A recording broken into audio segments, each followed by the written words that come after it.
Oi gente, tudo bem? Mais uma segunda-feira, começando dessa vez o primeiro Fer-me Explica do ano. Pra quem é novo aqui e não sabe como é que funciona o Fer-me Explica, no sábado eu posto um stories pra vocês me enviarem aquelas dúvidas menores, mais curtinhas, que eu respondo no próprio stories. No domingo eu faço um post no meu feed pra vocês colocarem as dúvidas de vocês. E essas dúvidas vão ser respondidas toda segunda-feira, às 8h04, no Fer-me Explica.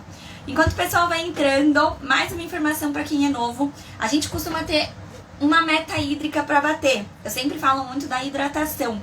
E aí, para ajudar a bater essa meta hídrica, a gente tem combinado. Toda live da Fer, ou todo Fer-me Explica, a gente utiliza nosso companheirinho, uma garrafa de água grande pra gente bater nossa meta hídrica. Quem tiver aí com a meta hídrica, manda um tchauzinho pra mim. Vamos ver quem é que tá com a garrafinha. Quem é novo e ainda não sabia, se prepara, porque quinta-feira vai ter live e aí você tem a chance de já estar com a sua garrafinha aí pra gente bater juntos essa meta hídrica. Vamos lá. Espero que vocês estejam muito bem, enquanto o pessoal vai entrando. Feliz 2021, Genilda. Feliz 2021, gente. Espero que tenha sido uma virada muito tranquila. A galera todinha com a garrafa de água. Que sucesso, assim mesmo. Boa noite, Rê. Então, espero que vocês tenham tido uma virada tranquila, sem crises. E aí faz a hashtag da vez, coloca aí pra mim, hashtag virada com crise ou hashtag virada sem crise. Como é que foi a virada do ano pra vocês? Comentem aí pra mim. Enquanto o pessoal vai entrando, não esqueçam de deixar o like de vocês pra ajudar a nossa live a ser distribuída pra mais gente. Quanto mais gente tiver acesso à informação, mais rápido e mais fácil vai conseguir encontrar o tratamento adequado para as crises de enxaqueca. Vão contando aí pra mim, um ano com muita paz e muita saúde. Vão contando aí pra mim como é que foi o ano novo de vocês. Hashtag com crise ou sem crise? Sem crise, oba! Vamos lá!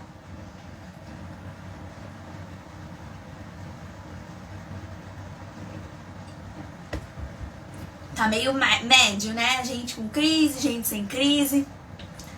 Pra quem passou sem crise, parabéns! Isso é o sinal do seu esforço, tá? É uma recompensa que você tá tendo. Pra quem passou com crise, não desanime. A gente tem agora novas possibilidades. Começo do ano, muita gente foi empurrando com a barriga o tratamento adequado, mas chegou a hora de começar. E as mudanças de hábito é o primeiro passo pra gente conseguir. Muita gente sem crise, gente, que ótimo! Parabéns! Arrasaram! Bom, vou começar enquanto o pessoal vai entrando, porque tem muitas perguntas pra responder, tá bom? Vamos lá!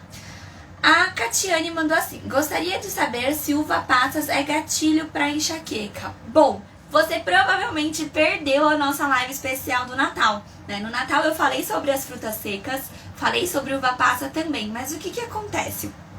A uva passa, a uva em si, ela tem tiramina, que é um aminoácido presente nessa uva e que pode estar relacionado sim ao surgimento de crises de enxaqueca.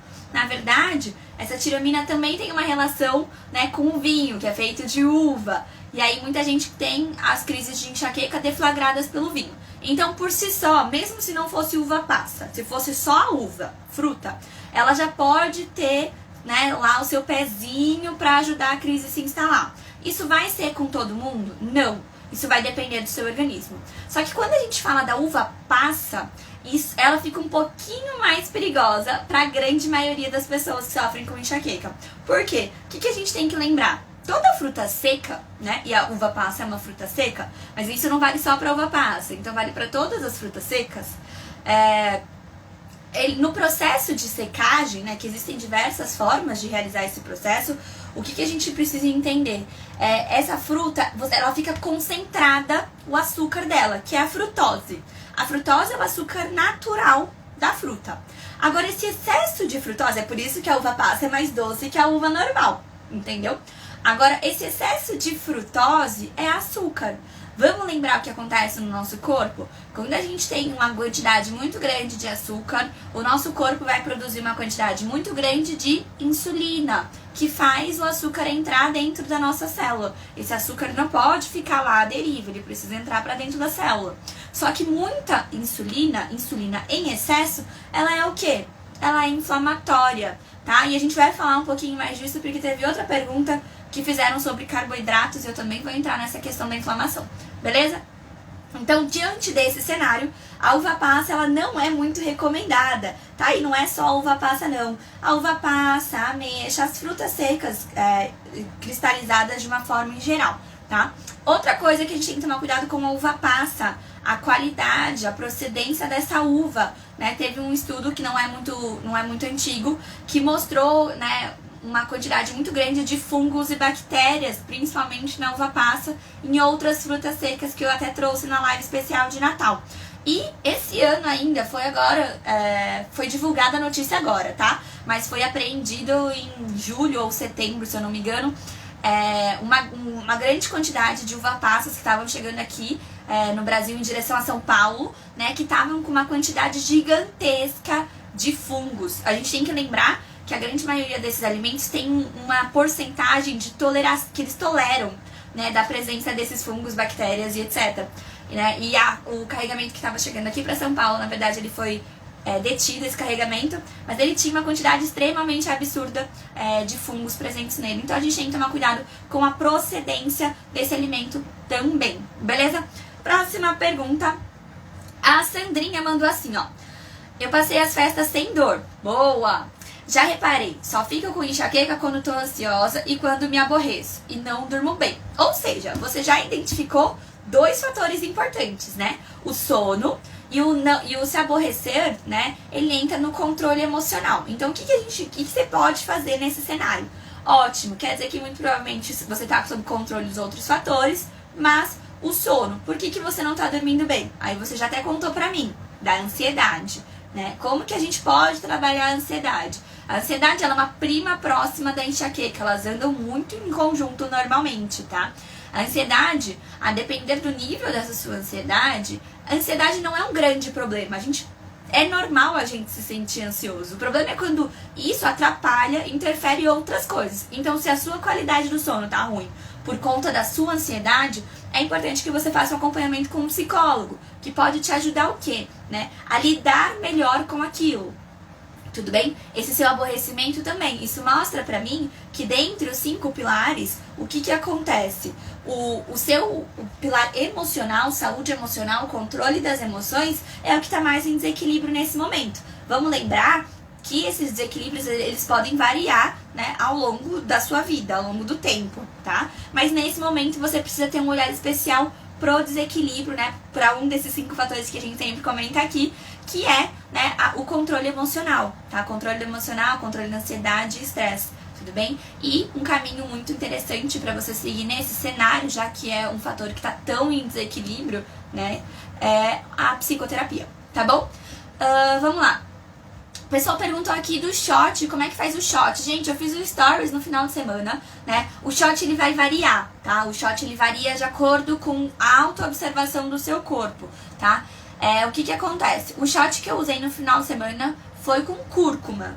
Então, era meio limão, uma colher de chá de cúrcuma, 10 gotinhas de própolis alcoólico e um dedinho de água de coco, tudo bem? E aí mistura tudo e põe pra dentro. Esse era o shot. Esse shot, na verdade, de cúrcuma, né? Ele é tanto anti-inflamatório quanto pra imunidade. Eu senti que meu corpo tava dando uma baqueada. E aí eu falei, vamos dar um shot maior aí pra melhorar essa imunidade. Eu tomo ele todos os dias e indico pra diversas pacientes. Mas não é pra todo mundo, né? Eu vou indicar o shot de acordo com o perfil de cada paciente. Ó, tem gente colocando aqui, ó. A Maurilênia colocou aqui, ó. Maurilênia colocou assim, ó. Eu tô tomando água com limão em jejum de manhã e está me ajudando muito. O que acontece? A água com limão, a mesma coisa do shot, por exemplo. Isso, Yara. Esse shot que eu coloquei no Telegram. O que acontece, né? O limão, ele ajuda a melhorar e a preparar o nosso corpo, né, pro alimento que a gente vai receber logo no começo da manhã. É por isso que eu costumo fazer o shot em jejum.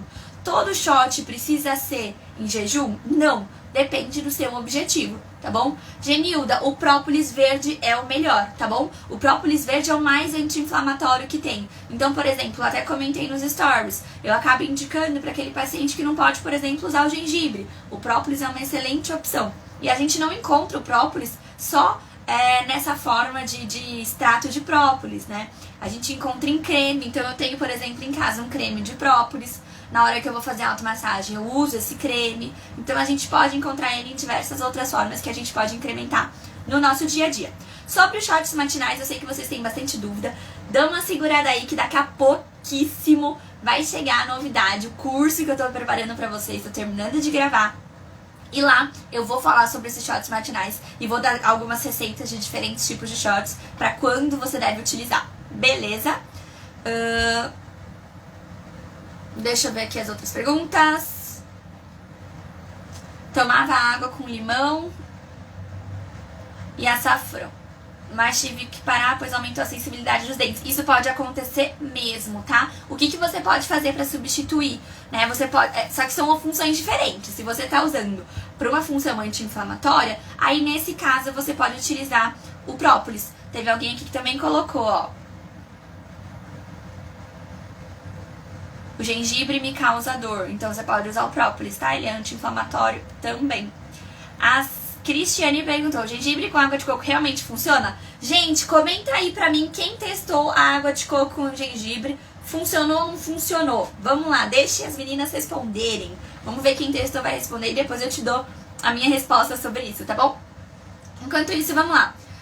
A Selma mandou assim, ó. Fê, me tira uma dúvida. Sempre que tô com enxaqueca, sinto muita fome. É normal isso? Teve outra pessoa que também comentou isso, mandou essa pergunta pra mim. O que que acontece, né? Eu fico lendo o que vocês falam aqui, eu me perco. Perdi. Deixa eu ler a pergunta de novo. A fome, o que que acontece? Quando a gente entra na crise de enxaqueca, a gente tem o que a gente chama de hiperestimulação, ou seja, uma região do nosso cérebro fica mais estimulada, tudo bem? E essa região a gente chama de hipotálamo. O que que acontece com o hipotálamo? O hipotálamo, ele é responsável por várias coisas no nosso organismo. Então, ele coordena o sono, temperatura corporal, a fome. Por isso, o que que acontece? Muitas vezes, né, durante a crise de enxaqueca, a gente pode ter sintomas sistêmicos. Então, vários sintomas. A gente pode ter sintomas gastrointestinais, a gente pode ter sintomas na sensibilidade, a gente pode ter vários tipos de sintomas, todos coordenados por essa regiãozinha do nosso cérebro que chama hipotálamo. Essa fome que está surgindo antes ou durante a sua crise de enxaqueca, normalmente ela costuma surgir um pouquinho antes, ela já vem como um aviso de que seu corpo está entrando em crise, então você pode usar essa fome como um sinal. Bom, eu tô com uma fome fora do normal. Quando isso costuma acontecer, eu costumo ter dor. O que que eu faço? Bom, você vai lá e já entra com o seu protocolo de crise. Fer, como que pode ser meu protocolo de crise? Ele vai variar. Ele vai variar de acordo com a sua rotina, ele vai variar de acordo com a sua alimentação, ele vai variar de acordo com a intensidade, com as suas frequências de crise. Então, depende. Não tem como eu dizer pra você, olha, é assim, tá? E no curso eu vou falar um pouquinho sobre isso também. Vamos lá, eu vi o pessoal comentando aí sobre a água de coco, muita gente dizendo que funciona, que funcionou, que salvou. Teve gente que não teve resultado. Isso vai depender do organismo, mas pra grande maioria esmagadora das pessoas, a água de coco com gengibre funciona. E é o que alguém até disse aqui, que eu vi passando rapidinho, que toma mesmo sem crise. Pois é, nessa primeira fase de tratamento, em muitos casos, eu recomendo a utilização diária mesmo sem crise. Quando que a gente vai utilizar? Vai depender. Vai depender da frequência, vai depender da intensidade dessas crises e quais as outras mudanças de hábito que você já realizou, tá bom? E está realizando em conjunto, tá? Agora sim, a água de coco não funcionou pra mim. Não funcionou, mas você tomou só água de coco com gengibre? Não é só isso que vai funcionar. É um combinado, né? É uma junção de fatores, né? Nem milagre não vai acontecer. Então a água de coco com gengibre funciona para quem também tá entrando numa alimentação certa, para quem tá cuidando da hidratação, para quem tá observando quais são os outros desequilíbrios. Aí eu garanto pra você, para cerca de 90% das minhas pacientes, ela funciona, tá bom? E aí alguém perguntou sobre como que faz a água de coco. Tem um vídeo no meu Reels, então vai lá no meu feed, clica lá nos Reels, eu ensino a fazer. Mas, rapidinho, 2 dedinhos de gengibre ralado, tá? Para 250 ml de água de coco, beleza? Vamos lá. Desejar comer doce é uma crise? Gente, eu não sei ler o nome de vocês, eu sempre me embanano, mas enfim, você sabe que é a sua pergunta. Sim, A vontade específica de doce, gente, ela é um sintoma, sabia? E ela é um sintoma da fase que a gente chama de fase premonitória, que é a primeira fase. Ela vem antes da dor. Então a gente pode usar isso como um sinal. Nossa, eu tô com uma vontade muito doida de comer doce. Normalmente, especificamente chocolate. Nossa, tô com muita vontade de comer chocolate. E você nem gosta tanto de doce normalmente. Sinal de que a crise tá se instalando, tá bom? É nessa hora que a gente entra com o protocolo de mudanças de hábito, né? Não é protocolo. Quando eu falo protocolo pré-crise, gente, não é protocolo medicamentoso, tá? A gente entra com protocolo de diversas ações que a gente pode fazer, né? Para evitar que essa crise se instale ou que ela se instale com uma forte intensidade, tá bom? Então é muito importante praticar a autoobservação para vocês enxergarem quais são esses sinais que as suas crises estão dando para vocês. Boa! Mara! Isso, Mara! Pronto, agora sim. Vamos lá. Deixa eu ver aqui. Essa já foi a da Selma.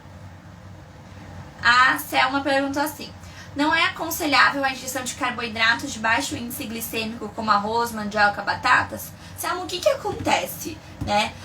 O carboidrato, de uma forma geral, o de baixo índice glicêmico, ele é muito melhor do que o de alto índice glicêmico. O que acontece? O de alto índice glicêmico é aquele carboidrato que você vai comer e ele vai virar açúcar muito rápido, glicose muito rápido no seu organismo. Isso é um carboidrato de alto índice glicêmico. O de baixo índice glicêmico, ele demora mais tempo para virar glicose no seu corpo, para virar açúcar, tá bom?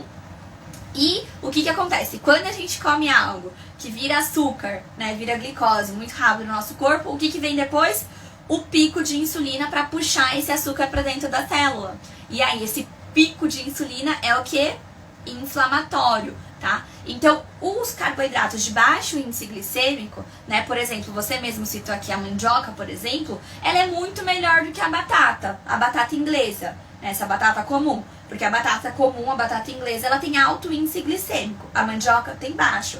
Por exemplo, a farinha de trigo, né, que a gente não recomenda a utilização. Mas a farinha de trigo, ela tem um alto índice glicêmico, ela vira açúcar muito mais rápido do que a farinha integral, por exemplo. Então, é essa questão. Só que de uma forma geral, ainda que tenha um baixo índice glicêmico, né, existem algumas linhas que são um pouco mais radicais em relação à alimentação, né, que pedem para que seja retirado qualquer tipo de carboidrato, né, que a gente consuma. Mas a gente tem que lembrar que a gente tem carboidrato em diversos alimentos, em vegetais, né? A gente tem em legumes, de uma forma geral, a gente tem carboidrato em vários lugares, tá? E aí a gente só tem que fazer o quê? A gente tem que saber escolher, né? Eu sou de uma linha que a exclusão vai ser pedida, a exclusão de determinados alimentos, a depender dos seus hábitos, do seu estilo de vida, da sua frequência, da sua intensidade de crise, tá? Eu não costumo pedir para uma paciente, nossa, corta isso da sua vida, a não ser que a gente veja, né, que esse gengibre, eu leio as perguntas de vocês, eu falo, que esse alimento, ele seja um gatilho. Gatilho é aquele que você comeu, em até 2 horas você teve um episódio de crise, você entrou em crise, tá? Isso é um gatilho alimentar. Agora, existem, além dos gatilhos alimentares, existem alimentos que deixam você mais favorável a crises, né? E um desses alimentos, eu vou falar que já tem uma pergunta que o pessoal mandou aqui no Fermi Explica, é o café. E eu vou explicar um pouquinho melhor sobre ele mais pra frente. Então, Selma, é por isso, né? Por isso que você já deve ter escutado em algum lugar ler, tem que evitar carboidrato. Ainda você foi mais específica, carboidrato com baixo índice glicêmico. O de baixo índice glicêmico é melhor do que o de alto índice glicêmico. Ele demora mais para virar açúcar. Com isso, a gente não vai ter um pico tão grande de insulina. A insulina vai subindo aos poucos. E aí é tudo uma combinação. Por quê? Qual que é o nosso erro? O nosso erro é analisar índice glicêmico de cada alimento separado. Porque dificilmente a gente vai comer aquele alimento isolado, né? Se a gente tá falando de uma refeição, não vai ter só a mandioca. Vai ter outros alimentos. E se você come aquela mandioca, por exemplo, com muitas folhas, né, uma salada cheia de folha, você tem muita fibra. E essa fibra ajuda a diminuir o pico de insulina e de glicemia que vai ter no seu organismo. Então você vai ter uma absorção mais lenta desse açúcar, né? uma liberação mais lenta desse açúcar no seu organismo e você vai ter uma subida da insulina mais lenta também. E aí, nesse caso, a gente já evita, né, essa questão da crise de enxaqueca justamente pelo pico de insulina, né, pelo processo inflamatório, pela inflamação que esse excesso de insulina causa no nosso organismo. Então a gente tem que, muitas vezes, parar de olhar para o alimento isolado, porque a gente não costuma comer ele isolado. A gente tem que olhar para ele num todo. E quando a gente faz um prato, que é o que eu sempre falo e eu vou explicar melhor para vocês no curso, tá? Mas um prato que seja 80% legumes e vegetais, né, a gente consegue poder ter lá nossas pequenas escapadas no carboidrato, que a gente vai ter durante a absorção, vai ter muita folha, muita fibra, para evitar que a gente tenha aquele pico de insulina. Beleza? Vamos lá, gente. A Bel colocou assim, ó: tenho tomado analgésico todos os dias, eu tô desesperada e desanimada. Como é que eu faço pra sair desse ciclo? Eu já tentei de tudo: acupuntura, caminhada diária, tira lactose, glúten, chocolate, bebida alcoólica. Bel, o que que acontece? Presta atenção, ó. Beleza, você colocou acupuntura, recebi algumas perguntas sobre isso na caixinha de perguntas também que eu não consegui responder, mas vou responder aqui. A acupuntura, ela é uma terapia complementar. Ela pode te ajudar, da mesma forma que a aromaterapia. Ela pode te ajudar, mas não vai fazer milagre, tá? Você precisa ter mudanças de hábito consistentes para que a gente enxergue uma melhora com a utilização dessas terapias complementares. Agora, o que que acontece? A grande maioria das coisas que você contou pra mim que você mudou foi só da alimentação. E quem garante que o principal desequilíbrio do seu corpo era a alimentação? Gente, quais são os 5 pilares da autocura? Quem é novo aqui não sabe, quem é das antigas e tem gente das antigas aí, comenta aí pra mim. Quais são os 5 pilares da autocura, gente, que eu sempre comento aqui pra vocês?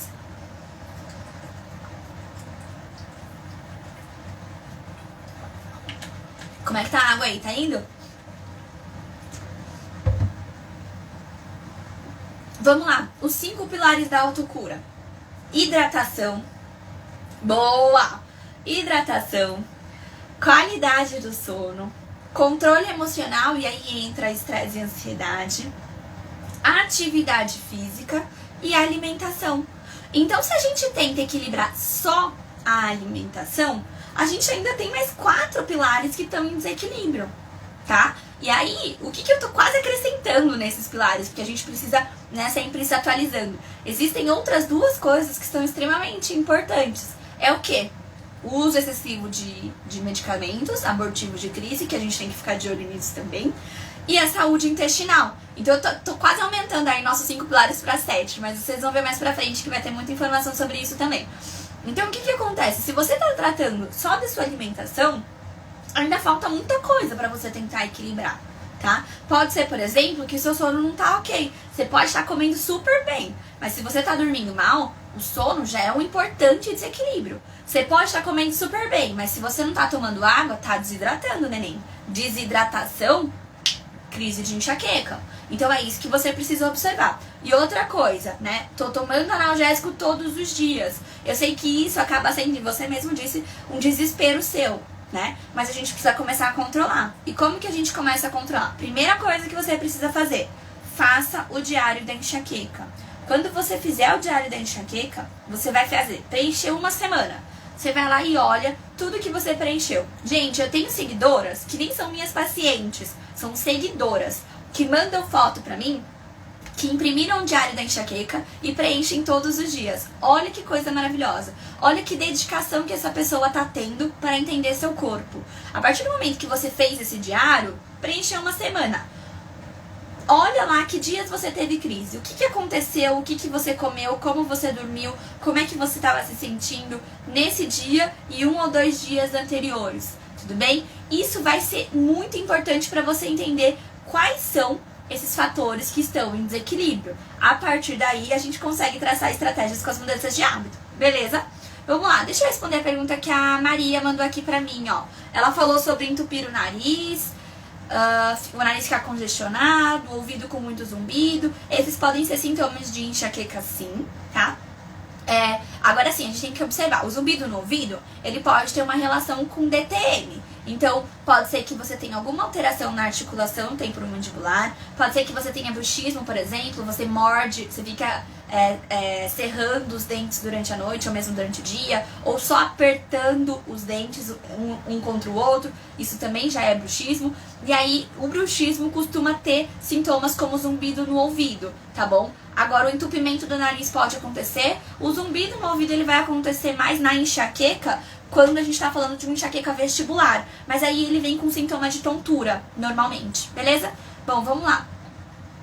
A Bel perguntou também, alguém conhece ou tem alguma referência sobre o Dr. Alexandre Feldman? Sim, algumas pacientes minhas, mulheres e pacientes homens, já passaram com ele também. Ele é um médico neurologista, ele trata enxaqueca também, e ele fala bastante sobre mudanças de hábito. São linhas diferentes, mas ambas as linhas, tanto a que eu sigo quanto a dele, falam muito mais de hábito do que de medicamento, tá?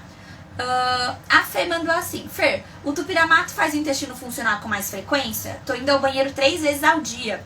Isso dá a sensação que emagrece? Fê, o que acontece? O tupiramato, ele pode ter sim uma relação, tá?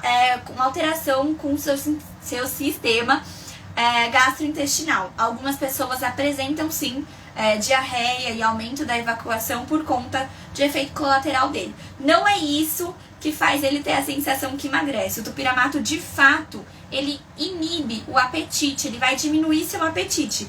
E aí é por isso que você pode estar perdendo peso, tá bom? Agora sim, não é normal a gente fazer cocô 3 vezes no dia. Isso também não é saudável. Então o que a gente tem que ponderar? Se o benefício desse medicamento está sendo superior ao efeito colateral que ele está trazendo. E essa é uma balança que eu vou falar pra vocês. Médico nenhum tem que pesar. Quem vai pesar essa balança aí é você, tá? É você que vai falar, ó, tô tomando tupiramato e tô tendo controle das crises, mas tenho lá um aumento da frequência evacuatória. Pra mim tudo bem? Pra mim tudo bem. Beleza, continuo com remédio. Agora não, tô tomando tupiramato, não tô sentindo tanta melhora e tô tendo efeito colateral. Pra mim compensa? Não, pra mim não compensa. Então quem tem essa balança é você. E aí você traz isso pro seu neurologista. Olha, eu tomei essa medicação, eu sofri muito com os efeitos colaterais. Pra mim, o custo-benefício na minha saúde não compensou. A gente pode tentar uma outra medicação? Só que o que a gente precisa ter em mente, gente? Que a medicação, para preventivos de crise, ela não é pro resto da vida. Nenhum médico vai te passar essa medicação pensando que você vai usar ela pro resto da sua vida. E aí o que a gente tem que fazer? A gente tem que aproveitar esse período em que a gente está testando essa medicação para fazer as mudanças de hábito. Por quê? Bom, tomei a medicação, eu tô com pacientes assim agora. Tomei a medicação e tô sem dor. Tava sem dor. Parei com a medicação, voltei a ter dor. Fer, por quê? Porque você não aproveitou enquanto você estava usando a medicação preventiva. Se você tivesse feito as mudanças de hábito nessa época, você ia conseguir tirar muito provavelmente essa medicação sem ter o retorno das crises. Mas como você ficou na ilusão da pílula mágica enquanto você tomava a medicação, você não fez as mudanças necessárias e aí quando você tira essa medicação, as crises podem voltar. Beleza? Vamos lá. A Anastácia mandou assim, não toma analgésicos, mesmo assim tenho dores diárias. Tô mudando aos poucos a alimentação. Já tirei o açúcar e o glúten, mas não consegui tirar o café. Tomo 2 cafezinhos por dia. É preciso tirar todo o café? Obrigada, você é demais.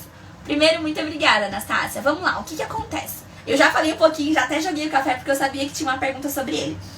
O que a gente tem que observar, né? O café, ele pode ser gatilho ou ele pode só propiciar um ambiente favorável para crises. Quando o café vai ser gatilho? O café vai ser gatilho quando? Tomei o café, em até 2 horas, tive crise de enxaqueca. Ponto, gatilho. Não é só o café, qualquer outro alimento. Comi, em até 2 horas, tive crise. Pronto, o alimento pode ser gatilho, tá? Pode ser. A gente só vai ter certeza quando a gente tirar ele e você não ter mais crise. E aí a gente colocar ele de novo e você ter crise. Aí a gente tem certeza absoluta de que é ele. Porque muitas vezes, por exemplo, eu acho que o queijo é gatilho de crise. Mas você comeu o queijo sozinho? Não, eu comi pão com queijo e salame. Então você comeu um carboidrato de alto índice glicêmico, você comeu salame, que é embutido, e você tá culpando o queijo por quê? Então a gente tem que tomar cuidado quando a gente, já coloca o alimento como gatilho. Por isso que no diário da enxaqueca a gente pode colocar suspeitas, né? Eu coloco lá suspeitas alimentares de gatilho, porque a gente só vai confirmar isso mais pra frente. Agora, beleza. E aí o que acontece com o café? O café, vamos imaginar, o nosso cérebro, de quem sofre com enxaqueca, ele é mais excitável. Ou seja, qualquer coisinha, ele faz isso aqui. Enquanto os outros cérebros faz tan, tan, tan. O nosso todo animadão. Agora sim, se ele já é mais excitável, se ele já é mais estimulável, e a gente coloca pra dentro dele algo que é estimulante, e o café tem um monte desses componentes, não é só a cafeína, tá? Então tem no café, no chá verde, no chá mate, no tererê, no chá preto. Então assim, várias, e refrigerantes também tem, são estimulantes. Quando a gente coloca isso no nosso organismo, nosso cérebro vai fazer o quê? Tá rolando maior zona lá. E essa agitação do nosso cérebro, que é levada por conta desse estimulante que a gente tá colocando pra dentro do nosso corpo, não necessariamente ela vai fazer você ter a crise, mas ela vai fazer o quê? Ela vai fazer com que você fique sensível a outras coisas. Então é por tomar café todo dia que pode ser que você tenha reagido ao queijo. É por tomar café todos os dias, deixar seu corpo tão sensível que pode ser, tá? E também não necessariamente é só ele, tá, gente? Mas pode ser por isso que você, quando você vai lá, saiu do ambiente, do ar-condicionado e foi pra rua que tava calor, teve crise. Por quê? Porque seu corpo já tava ligadão, aceleradão, seu cérebro, prontinho pra uma crise. Só faltava um mínimo estímulo. E aí, o que acontece na grande maioria das minhas pacientes quando a gente retira o café? Muita coisa que antes era gatilho pra crise, deixa de ser. Por quê? Porque aí aquela coisa, aquele alimento, a banana, por exemplo, vamos dar banana. A banana que normalmente dava crise, quando você come ela e você já não toma mais café, ela pode até favorecer o surgimento de uma crise, mas ela sozinha não te leva mais à crise. Antes ela levava por quê? Porque seu cérebro já estava ainda mais estimulado por conta do cafezinho que você tomou. Não existe hoje doses que a gente diga dose segura de cafeína, tá? A grande maioria dos pacientes que sofrem com enxaqueca precisam evitar o café. Tem gente que vai comentar assim: ah, Fer, mas se eu não tomo café eu tenho dor de cabeça. Isso é sinal do quê? Isso é sinal de abstinência. Por quê, gente? Para pra pensar. Quando você começou a tomar cafezinho, você tomava uma xícara assim, ó, pequenininha, aquela de café mesmo, pequenininha. Você tomava um dedinho, você nem gostava tanto. Aí você foi aumentando, você foi aumentando, você foi aumentando. Quando você vê, você já toma aquela xícara de chá mesmo, aquela grandona, cheia de café. E toma mais de uma vez no dia ainda. Por quê? O nosso corpo se acostuma com esse estímulo. E não se acostuma no sentido bom. Ele vicia nesse estímulo, tá? Então, quando você não toma o café, o seu corpo ele vai entrar com sintoma de abstinência de cafeína. E qual que é a abstinência de cafeína? Vocês acreditam que a abstinência de cafeína vai ser o quê? Irritabilidade, cansaço e dor de cabeça latejante, que é parecida com o quê? Com a enxaqueca. E aí muita gente acha que tem enxaqueca se não toma o café. Mas vamos lembrar que crise de enxaqueca, ela tem uma dor de cabeça latejante, que na verdade não necessariamente ela vai ser latejante, mas vamos colocar a clássica. Então vai ser uma dor de cabeça latejante, mas que vem acompanhada de outros sintomas. Aumento da sensibilidade, que pode ser à luz, ao som ou a cheiros, e ela vem também com enjoos. Se ela não vem com um desses outros dois sintomas, ela não é crise de enxaqueca. Ela é uma dor de cabeça, uma outra dor de cabeça. No caso do café, é abstinência à cafeína. E o que a gente faz para não ter essa abstinência da cafeína? A redução tem que ser gradual, tá? Então assim, tô acostumada a tomar 2 xícaras de café. Beleza, qual que é o café mais importante para você? O da manhã, não vivo sem. Beleza, vamos começar a mexer no café da tarde. Então lá no seu cafezinho da tarde, você costuma tomar 3 dedinhos. Vamos tomar 2 dedos? Vamos tomar 2 dedos por 5 dias, por uma semana. Na semana seguinte, você vai tomar 1 dedo no café da tarde. Na outra, você vai tirar o café da tarde. Mantém o da manhã. Ficou bem? Fiquei. Na próxima semana, a gente tira 1 dedo daquele café que você toma na manhã. Daí na outra, a gente vai tirando. E assim sucessivamente. Entenderam? Essa é uma estratégia pra gente não ter essa abstinência da cafeína. Tudo bem? Bom, vamos lá, gente. Como é que tá a ingesta hídrica de vocês?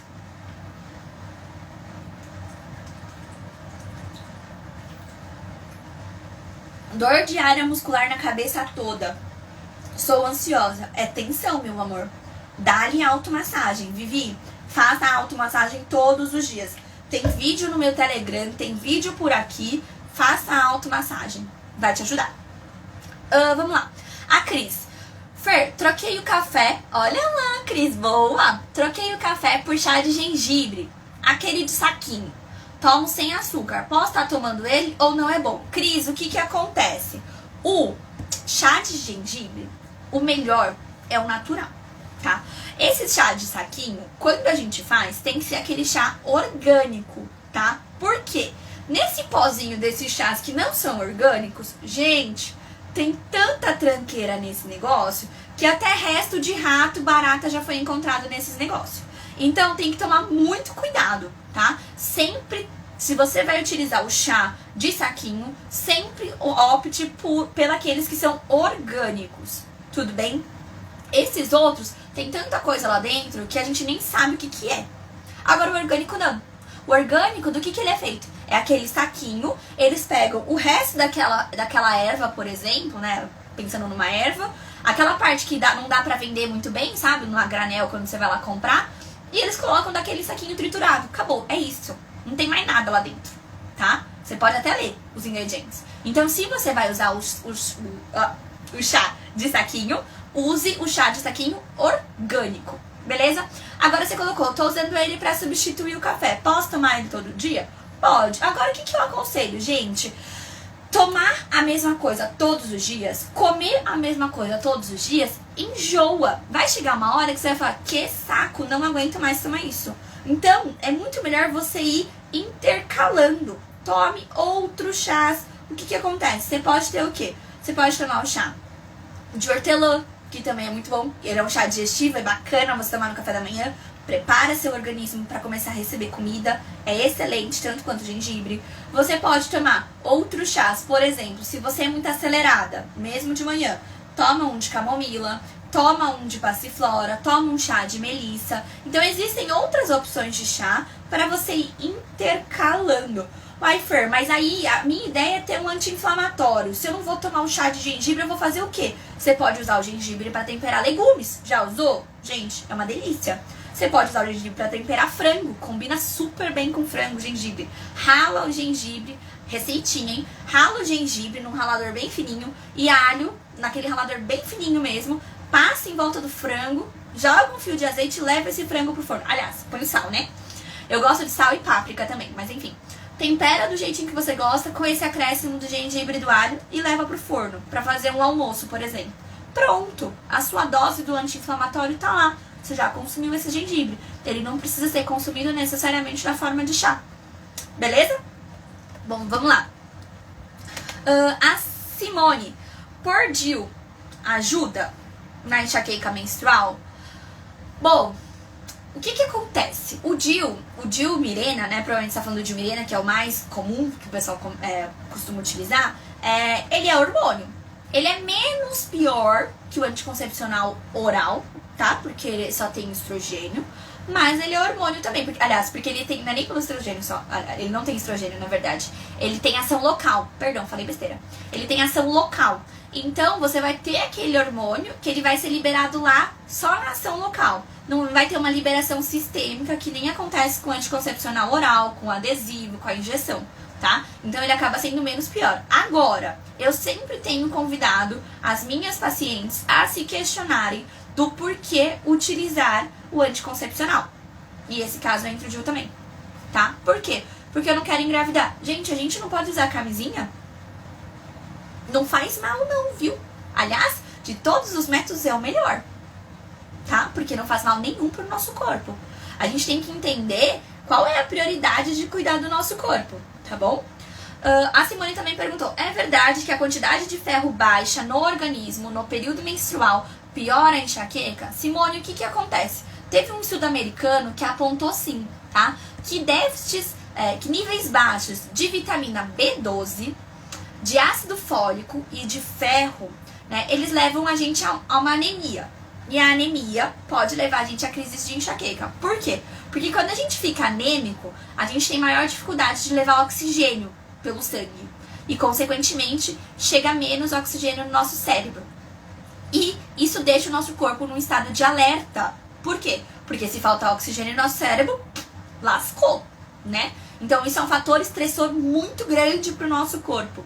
E é por isso que a anemia pode levar a crises de enxaqueca. O que esse estudo americano descobriu?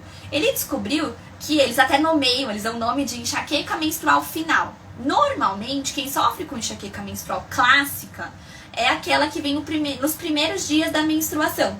E aí, a depender da duração da sua menstruação e das suas crises, pode durar durante toda a sua menstruação. O que acontece? Quando eles descobriram que as pacientes que tinham enxaqueca menstrual e tinham os episódios de crise de enxaqueca no final da menstruação, eram pacientes que tinham queda muito grande dos níveis de ferro, justamente por conta da menstruação. Então, pela menstruação, essas pacientes que têm a dor de cabeça, da enxaqueca, no período final da menstruação, elas tinham uma anemia breve, uma breve anemia por conta desse sangramento da menstruação. E aí, quando ela entrava nessa anemia, que normalmente era no final da menstruação, ela entrava com a crise de enxaqueca menstrual. E aí eles deram o nome de enxaqueca menstrual final, tá? Mais estudos ainda estão sendo realizados, mas alguns outros estudos já relacionaram também níveis baixos de vitamina B12, ácido fólico e ferro. E aí, qual que foi a estratégia que esse estudo alcançou, né? Eles utilizaram o quê? Começaram a suplementar ferro no período menstrual. E aí, como que a gente pode saber se esse é seu caso ou não? Você precisa buscar uma ginecologista. E aí você combina com ela de fazer o exame de sangue quando você estiver menstruada. E aí você vai conseguir entender se nessa menstruação você tá tendo ou não uma diminuição muito importante. Aí ela vai comparar você antes da menstruação e você na menstruação, né? Então são dois exames diferentes. Ela vai poder entender se você tem uma diminuição muito grande dos seus níveis de ferro por conta da menstruação. E se você tiver, ponto, você pode suplementar esse ferro durante o período da menstruação. E aí, na teoria, essa dor de cabeça específica, né, que é a cefaleia, a enxaqueca menstrual final, ela estaria mais sob controle. Beleza? Acho que deu pra responder. A Rafa, acho que é Rafa.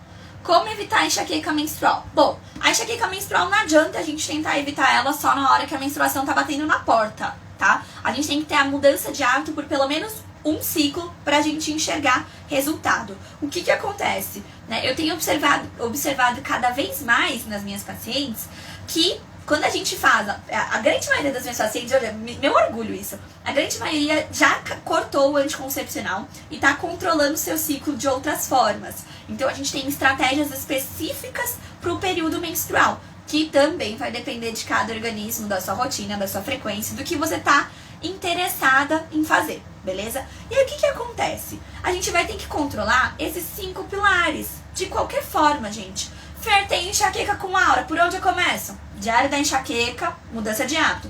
Fer, tem enxaqueca sem aura, o que eu faço? Diário da enxaqueca, mudança de hábito. Fer, eu tenho enxaqueca vestibular, o que eu faço? Diário da enxaqueca, mudança de hábito.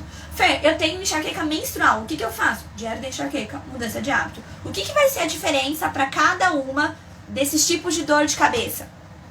A estratégia que a gente vai traçar, tá? Por quê? E essa estratégia vai depender do quê? Vai depender da sua rotina, do seu organismo. O que vai ter nesse curso novo que vai vir aí pra vocês, gente? Um passo a passo com muitas dicas, muitas dicas do que vocês podem fazer numa rotina diária. Então vai vir uma rotina diária pra quem sofre com enxaqueca. E aí, Fer, mas isso aqui não encaixa pra mim. Beleza, mas eu tenho outra dica aqui. Fer, mas essa dica, essa estratégia também não serve pra mim. Não tem problema, tem outra estratégia que você pode usar. Então eu juntei a maior quantidade de estratégias que eu consegui pensar, né, para cada um dos nossos pilares, e vou trazer eles no dia a dia, como vocês devem fazer isso. E aí, se não encaixa de um jeito pra você, você faz do outro. Se não encaixa do outro, vai ter outra opção. Então, assim, tá ficando um negócio muito legal. Então, se você tá sofrendo, né, você já começa a fazer seu diário da enxaqueca. Por quê? Quando sair meu curso, bebê, é só botar em prática, porque você já vai saber o que é que tá em desequilíbrio. Comecem agora, porque o curso vai sair logo, ainda no começo do ano, tá bom? Vamos lá. Amanda colocou assim: é verdade que o consumo de grãos piora a enxaqueca? Amanda, o que acontece? Os grãos, eles têm, né, uma proteção natural deles, tá? Que são o que a gente chama de antinutrientes. Para eles é uma proteção, para evitar que o bichinho entre nele, que o passarinho consiga comer ele com facilidade, enfim. Agora, pra gente, o nosso estômago, o nosso intestino, ele não foi feito para absorver os grãos. O único animal que consegue digerir grãos perfeitamente são as aves. Fora elas, nenhum outro bicho digere perfeitamente grãos. Então, quando a gente deixa esse grão de molho, a gente diminui a quantidade desse antinutriente. Não adianta só deixar de molho na água, tem que ter um meio ácido. Então, pode ser um vinagre de maçã, pode ser um limão espremido ou rodela de limão, tudo bem? E normalmente de 8 a 12 horas de molho. Agora, o que acontece? Se você não faz isso, né, esse alimento, ele vai pro seu intestino e você não vai digerir bem. E quando você não digere bem o alimento, o que acontece? Restos do alimento ficam lá, as bactérias ruins começam a se alimentar desse resto de alimento, as bactérias ruins ficam em maior quantidade que as bactérias boas, isso leva a gente à desbiose intestinal. E nessa desbiose, o que acontece? As células que ficam juntinhas lá na membrana que a gente tem no nosso intestino, ela vai se separar. Com isso, restos de alimento, bactérias e tudo que não deveria passar vai passar para o nosso corpo, vai para a nossa corrente sanguínea. E aí isso gera o quê? Inflamação. Então, inflamação deixa o ambiente totalmente propício ao quê? Crises de enxaqueca. Então é por isso que a gente tem que consumir os grãos com moderação, tá? Não é comer os grãos todos os dias e quando consumi-los, deixá-los de molho, beleza? Vai sair agora, se tudo der certo, no primeiro trimestre, beleza? Vamos lá. Amanda. Quais os alimentos que, embora saudáveis para a maioria das pessoas, fazem mal para os enxaquecosos? Amanda, depende muito do seu organismo. Cara, tem gente que não consegue, tem pacientes minhas que são totalmente intolerantes à fruta. Qualquer fruta. Comeu fruta, teve crise de enxaqueca. Isso por conta da frutose. Tem frutas que tem mais frutose, tem frutas que tem menos. Tem paciente que tem intolerância repolho. Tem paciente que tem gatilho alimentar com pimentão. Agora isso depende, não tem como dizer, não existe assim, todo mundo vai ter crise com tal coisa, não. Isso vai variar de acordo com o seu organismo, tá? E tem muitas coisas que pra você ter uma ideia, tem paciente minha que ela tem crise com pepino, que eu uso no suco anti-inflamatório, a gente teve que tirar o pepino porque ela tem crise com pepino. Então isso é muito variado, muito variado. E outra coisa, esses gatilhos alimentares, eles podem variar, eles podem mudar depois que a gente começar a controlar os 5 pilares. Quando a gente controla os 5 pilares, muitas vezes alimentos que antes eram gatilhos deixam de ser. Então é por isso que é importante que você anote os gatilhos hoje, que você anote as suspeitas hoje lá no seu diário da enxaqueca, para que depois que você fizer o tratamento, depois de 3 meses, você reavalie e tente de novo aquele alimento que você suspeitava que era gatilho e aquele alimento que na época você tinha certeza que era. Muita paciente minha tá mudando os gatilhos por conta das mudanças de hábito, beleza? Vamos lá. Gente, tá acabando o nosso tempo, ainda tem um monte de pergunta. Mil. Oi, Fer, fazer caminhada antes de dormir é prejudicial para as crises de enxaqueca? Depende. O que acontece? O que pode influenciar? A atividade física intensa, ela tem que ser realizada no mínimo 4 horas antes da gente dormir. Por quê? Senão a gente fica com o metabolismo muito acelerado, isso dificulta que a gente durma bem. Pode até ser que a gente pense assim, mas eu faço atividade física de noite, eu fico cansada, eu deito na cama e durmo. O que não é normal acontecer quando quem faz atividade física intensa de noite. Agora, quando você pode até acontecer de você conseguir dormir, mas você vai ter dificuldade na manutenção desse sono durante a noite. Vai ter dificuldade em restaurar suas energias na fase REM, tá? Se você faz uma atividade física com uma intensidade alta. Agora, se você faz uma caminhada bem de boinha, bem levinha, aí não tem problema. Mas vamos lembrar que o que é recomendado? O recomendado é uma prática de atividade física de intensidade moderada. Nesse cenário, a atividade física, uma caminhada moderada, ela tem que ser realizada 4 horas antes de você dormir, para você não correr o risco de interferir no seu sono, beleza? Fê, vai ficar gravada assim, tá? Vamos lá. Posso tomar o chá de gengibre de noite? Pode, mas eu prefiro de manhã ou depois da refeição, 30 minutos depois da refeição, porque ele ajuda na digestão também, tá? Fer, por que o dia seguinte de uma crise é tão difícil? A gente fica moída, além de dor no corpo todo, sensação de ter corrido uma maratona, cansaço, parece que bate até uma tristeza. A Liara mandou. Liara, o que acontece? Isso é o que a gente chama de pós-dromo. É a última fase da enxaqueca. É a quarta fase da enxaqueca. O que acontece? Nessa fase, por mais que o estímulo doloroso já tenha ido embora, o nosso hipotálamo ainda está funcionando de um jeito diferente. E aí, esse funcionamento atípico desse hipotálamo, ele vai fazer com que a gente tenha sintomas como aversão à comida, então você não vai conseguir comer depois da crise. Vai ter o quê? Você pode ter uma fadiga excessiva, você pode sentir que um caminhão passou em cima de você, você fica muito cansada, com o corpo dolorido, como se você tivesse até gripado, sabe? Assim, prostrada, sem energia.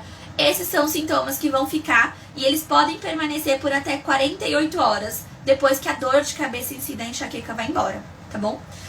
Ela também perguntou, eu tô adorando os alongamentos matinais. Eu morro de preguiça de fazer exercício, mas começar o dia com os alongamentos tem dado uma animada no dia e até vontade de dar uma caminhada. Boa, Liara, é assim que começa, tá bom? Anne, hipertensos podem tomar chá de gengibre? Podem, desde que o cardiologista libere. O que acontece? O gengibre, ele vai interagir com o medicamento de controle de pressão. Então, se você sofre com pressão alta e toma remédio para controle de pressão, o gengibre pode interagir com esse remédio. E aí, o que ele vai fazer? Ele pode aumentar o efeito desse remédio, então sua pressão pode diminuir demais, ou ele pode diminuir o efeito desse remédio, então a sua pressão pode aumentar. Tudo bem? Então, a gente tem que conversar com o cardiologista. Eu tenho pacientes que tomam gengibre e o neurologista concordou, não tinha problema com a medicação que estava tomando. Então vai depender demais, depende do seu caso, tá bom? Vamos lá, gente. A automassagem faz efeito quando a crise de enxaqueca já está instalada? A Carol perguntou. Carol, o que acontece? Ela pode fazer efeito, mas vai depender. Depende do quê? Depende se você não tem a alodínia. Na alodínia, qualquer estímulo, qualquer toque causa dor, principalmente na nossa cabeça. Se você tem a alodínia, a gente tem que tomar cuidado. Por quê? Porque você vai sentir mais dor se você tocar. Nesse caso, é muito melhor que você tente ficar num lugar escuro, tome um chá relaxante para tentar fazer com que essa crise passe de uma outra forma. Além disso, as compressas podem ajudar. A depender do nível da sua alodínia, você pode ter uma preferência pela compressa quente ou compressa fria. De uma forma geral, a compressa fria ela é mais eficaz porque diminui o calibre dos vasos sanguíneos que já estão dilatados. A quente, de uma forma geral, eu não costumo indicar, mas existem alguns pacientes que não é o normal, mas existem alguns pacientes que se sentem bem com ela. Vamos lá. A Paula, Fer, tomo somente uma xícara de café por dia, será que faz mal para as dores de cabeça? Pode estar fazendo, a gente já conversou sobre o café aqui. A Tauana, Fer, algumas vezes eu sinto muita fome antes da crise, tem alguma coisa a ver? Tem, é um sinal que seu corpo está dando que você está entrando em crise, a gente já conversou disso aqui também. A Marina, estou num ciclo de cefalívio diariamente há 6 meses, normalmente tenho que tomar de madrugada, tenho uma alimentação saudável e já não sei o que fazer para parar com o remédio. Mas se não tomo, vem a crise de enxaqueca e eu volto pro pronto-socorro. Eu tô exausta da dor que já me acompanha há 40 anos. Marina, fez o diário da enxaqueca? Observa lá. Fez o diário? O que é que tá em desequilíbrio? Você tá cuidando só da alimentação, mas existem mais 4 pilares que a gente precisa ficar de olho, tá bom? Vamos lá. Ateliê para elas. Boa noite. Estou amando seu conteúdo. Obrigada, querida. Minha médica queria me passar topiramato, mas toma anticoncepcional ciclo 21. Ela disse que não poderia por isso. Me passou pregabalina para enxaqueca e venlafaxina para ansiedade. O que acontece? Se a gente olha na bula do topiramato, lá tá escrito que ele interage mesmo com anticoncepcionais. E aí é o grande medo de muitas mulheres. Agora, o que a gente precisa entender? Que ele vai reagir com anticoncepcionais em doses normais. E para que o topiramato foi desenvolvido? Na verdade, ele foi desenvolvido para epilepsia, tá? E aí eles foram descobrindo que tinha um efeito para prevenir enxaqueca. Agora, as doses para epilepsia são muito maiores do que as doses para enxaqueca. Então, esse medicamento, o topiramato, ele vai interagir com o anticoncepcional em doses de 200 mg para cima. E raramente um paciente chega a 100 mg do topiramato, tá? Então, o topiramato, na dosagem que ele é indicado para enxaqueca, ele não vai ter essa interação com o anticoncepcional. Ele vai ter interação com o anticoncepcional 200 mg para cima. Beleza? Mas isso não tá escrito na bula, né? Na bula tá escrito só que ele interage com o anticoncepcional. E aí talvez por isso tenha dado essa confusão, tá? A Kaline, Caticiane. Faço o uso de Pamelor 50mg. Como tô acima do peso, minha endócrina passou Biomag, 15mg. Comecei com a vida saudável, mas não vi resultados do emagrecimento. E o Pamelor tá fazendo uns efeitos estranhos, como diminuição do libido e não consigo emagrecer. Tem alguma alternativa? Mudança de hábito? O que acontece? Né? O Pamelor, de uma forma geral, ele aumenta o apetite mesmo, tá? Isso pode te levar a um ganho de peso. O que a gente tem que contrabalancear? Se você tá querendo comer mais, ou você come alimentos que são mais saudáveis, que vão te dar uma maior saciedade, isso pode te ajudar, tá? E melhora na prática da atividade física. Então, o que você pode fazer? O que ajuda a dar saciedade no nosso organismo? Isso é uma das estratégias que a gente usa até em determinadas fases do ciclo menstrual, para dar maior saciedade. O vinagre de maçã. Então, a gente pode consumir o vinagre de maçã 15 minutos a meia hora antes de comer. Isso ajuda o nosso corpo a ter uma maior saciedade. Outra estratégia, antes de fazer seu prato de comida, faça um prato bem grande de salada. Isso também vai te dar saciedade, tem muita fibra, vai te dar saciedade, você vai comer menos, tá? Mesmo que você tenha mais fome. E aí, nos intervalos, se você ainda vai ter fome, justamente porque o medicamento aumenta o apetite, o que você pode fazer? Tira do seu alcance alimentos que têm açúcar, carboidrato, gordura, conservantes, e tenha sempre em mãos, né, acesso a alimentos que são saudáveis. Então faz aqueles chips, faz um chips mais gostosinho de quiabo. Você pode fazer outras estratégias, comer uma fruta. Você pode comer outras coisas que não vão, né, te levar a esse aumento do peso. Mas, nesse cenário, se você não tá tendo resultado, mesmo fazendo essas estratégias que eu tô dizendo aqui, aí é importante que você procure uma nutricionista para te ajudar com uma dieta balanceada e equilibrada de acordo com o seu objetivo, que é a perda de peso. Beleza?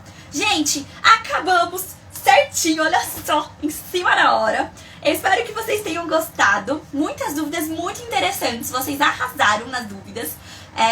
Não esqueçam que no domingo e no sábado eu abro a caixinha de perguntas no Stories e no domingo eu faço o post pra vocês deixarem essas dúvidas. Vocês estão arrasando, é isso mesmo. As dúvidas mais compridonas, pra contar um contexto maior, tudo no domingo. E aí na segunda-feira, às 8h04, eu venho pra tirar essas dúvidas de vocês. Quando vai dando, a gente vai encaixando as dúvidas que vão surgindo aqui, tá? Então se vocês mandaram dúvida aqui agora na live que não deu tempo de eu abordar, escreve essa dúvida no caderno e no domingo posta ela pra mim no Fermi Explica, que na segunda-feira eu venho explicar pra vocês, tá bom? Espero que vocês tenham gostado da live. Não matei minha água, vou matar agora. Manda pra mim um tchauzinho quem conseguiu bater a meta hídrica durante a live.